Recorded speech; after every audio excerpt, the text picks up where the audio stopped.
Of course, revocable living trusts are the way to go. But even a revocable living trust that's not counseling based is not sufficient. I get questions every day, every single day, twice a day, about choosing trustees. It compelled me to write this book. So all of you are going to get a copy of this today. If you haven't already bought it, if you have bought it, give it to one of your clients. It's a manual of choosing the successor trustee. Who is the successor trustee? Who should be your successor trustee? Who should be the successor trustee for your spouse, for your kids, and why? Most people don't really get into the thought process, oh, my brother will do it. Well, my brother's going to be the guardian. Well, if the guardian's the same person as the trustee, then they have full access to the assets. Who's watching over them? Do you trust your brother? Yeah, I trust my brother. He'll do whatever's right. But what if he wants to make an addition to his house? Is he going to take money out of the trust to do that? Is that the right answer? That money is for the benefit of your kids, not for him. How do we structure that? These are the issues that come up daily. So we want to be able to do proper planning. Selecting that trustee, who's going to manage your assets if you become incapacitated, is a really important question. It's not always my spouse. And if you don't have a spouse, it's not always my partner or my friend. Who is it? It might be one of you. Are you willing to accept that responsibility and be a fiduciary? And how will you charge for that? These are all the questions that I get. In some cases, you cannot serve because your company will not let you. But in other cases, you can. Who's going to be the death trustee? And what's going to happen to the kids' trusts? Again, who's going to manage this? Who's going to provide asset protection? For the spouse, providing for remarriage protection is an important consideration. It's always on my checklist when I'm talking with my clients. But also providing for asset protection and tax planning. We need to talk about these things with our clients as we're counseling them as a team. We can give the money outright to our kids when they're age 30 or older, if you want. If it's only $100,000 or a couple $100,000, maybe that's okay, maybe it's not. What will they do with this money? And you also have to look at the cost and the benefit of keeping assets in trust. Clients are sensitive to fees, always. So if you have an institutional or independent trustee serving who's charging for their time, is it worth it? My rule of thumb is if you've got an individual trustee serving and it's over $500,000, that's okay. $500,000 of assets. Liquid, yeah, probably liquid is better, but even if you have illiquid real estate, business assets, having that independent trustee may be advisable depending on the nature of the children. If the kids are spendthrift and can't hold on to a dollar, it may be worth it to have that independent trustee. But you don't want to have a corporate fiduciary at that level of assets because they're going to outcharge, they're going to overcharge for the service. Maybe $1 million of liquid assets you'll want to consider using a corporate trustee, but a lot of my clients don't want to have a bank or trust company serve. That really limits your alternatives because people do not live forever.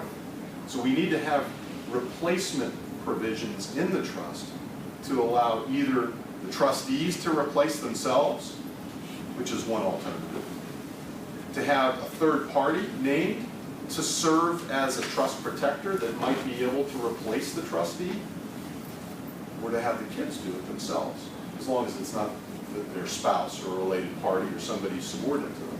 And if you're concerned about the kids replacing a trustee with their best friend who's going to do whatever they want, you need to talk about that with the client and build it into the trust. You're not going to draft it. We'll draft it. But these are things that we should be talking about with our clients. Again, revocable trusts are private. They are not a matter of public record. So any assets that are there at the death of the client are going to escape probate. That's our goal. If we want privacy, get the assets in trust now, all of the assets, except maybe cars. But I have one client who has 150 automobiles. He's a collector. He had to send his executive assistant down to the DMV for probably, it was like 3 days to get all those cars registered in the name of his trust. But that's the exception. Most of us have 1, 2, I have 6 cars. I have 4 children who drive. I don't know what I'm going to do. Anybody want to buy a car? I'll sell it to you cheap. We can keep it private, not only for the spouse, but for the children. The inheritances remain private. And until the death of the second spouse, we can keep it away from them knowing. When the second spouse dies and the children become direct beneficiaries of the trust, then we have to let them know. There's no way around it. Under the Uniform Trust Code in Virginia and in the laws of almost all 50 states, if you get involved in litigation where a beneficiary demands to know what is in his or her trust, you're going to have to disclose it. But the question is, you may have to disclose it, but there's no reason that you have to give it to them. So how do we draft these provisions so that we prevent them from standing at the door of the trustee and asking, please, sir, I need money for my vacation for me and my friends to Ibiza for 3 weeks. Which I've seen happen. The key to the revocable trust, as I've alluded, is funding the trust, getting the assets in trust. We'll talk in a whole separate session about IRAs and retirement plans and what to do with that. We're not going to get into that today. But you want to get everything. Bank accounts, savings accounts, checking accounts, investment accounts, into the trust. Because if you have in Virginia more than $50,000 of assets in the aggregate, it's going to be subject to probate. Next question, you're going to say, well, what about, I've got a client who's got a bunch of joint accounts. They don't want to just put them into separate trusts because it separates the asset. Well, in Virginia, we have this phenomenon called tenants by the entireties. So the first thing you should be telling all of your clients, if they're going to have a joint account with a spouse, they need to go down to the bank or the investment house or Schwab or Fidelity or whatever and tell them that we need to retitle the asset as tenants by the entireties. That's a given minimum thing you should do for all your clients. Why? Creditor protection. Creditor protection. You get creditor protection.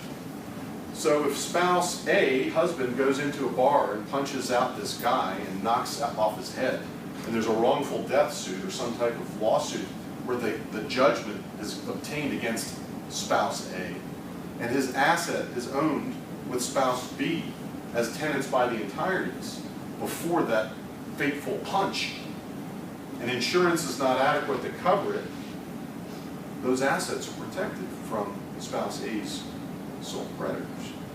If it's a joint tenancy with rights of survivorship, in Virginia, they are not protected. So at a minimum, you go to your clients, you say, let's take an inventory of your accounts. Joint tenancy? No. Tenants by the entireties. Change it. Change it. Change it. Change it. The second step you can do for your clients, and more banks and financial institutions are recognizing this, and we've actually gotten Schwab to do this, is to take a single account that is tenants by the entireties and retitle it as owned by the two trusts as tenants by the entireties. How many of you have heard of that? Good, because that gives asset protection under Virginia Section 55.1-20B or 20.1B. That statute was enacted for that purpose, so that people can change the form of ownership without changing the asset protection benefits. So now instead of setting up the T by E and Moving it 50-50? Yeah. Because the reason that I've talked to some of our compatriots who were involved in the drafting of that legislation, and they believe that the statute requires that you go T by E to T by E. So you have to actually designate it as T by E for the trusts. I don't know if that's accurate, but it's never been tested. So why test it? Why be the test case? And I think that's a good planning technique. If the financial institution can't do it because the financial institution is not capable of changing, I'll be diplomatic, then just do by T by E at a minimum. So, Question. an account that's just in a living trust has no creditor protection. A living trust doesn't provide creditor protection per se. It's almost as if it doesn't exist for creditors. Because if a revocable living trust, Right. there are irrevocable living trusts. I set up irrevocable trusts all the time that are operative during the lifetime of our clients, mostly for estate planning and asset protection planning. We do that all the time. Those assets are protected as long as there's no fraudulent creditors claim, which is a whole nother seminar. Now, if we have a client who isn't necessarily too worried about the creditor protection on a small amount, just wants to do a TOD account instead of dealing with the hassle of getting it in a revocable trust. Yep. Okay. If Any you have a unintended client, consequences? if you have a client, is it okay to use a transfer on death designation or a payable on death designation?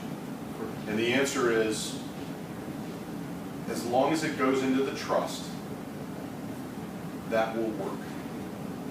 It may not work from a tax planning perspective, estate planning, because but remember we've got portability, so it sort of mitigates some of those problems. Portability has its issues too. If you rely on this portability of the exemption so that the surviving spouse inherits the entire exemption and the first spouse doesn't use any of the exemption in the first case, you have to remember that all years remain open for audit by the IRS, dating back to the death of the original spouse. So if there's 30 years that passes because one spouse died at the age of 50 and the other spouse dies at the age of 80, the IRS has the power to go back in and open up all 30 years of prior years, if portability is elected to determine if gift tax reporting was done properly and the exemption was done properly and valuations were done properly. So I'm not a real proponent of portability. If I can avoid it, I'll try to avoid it. But again, we have to balance that against the income tax issue of getting a step up and utilizing a marital trust. So it's a balancing act. Depends on the facts and circumstances. And the uber wealthy have a different issue.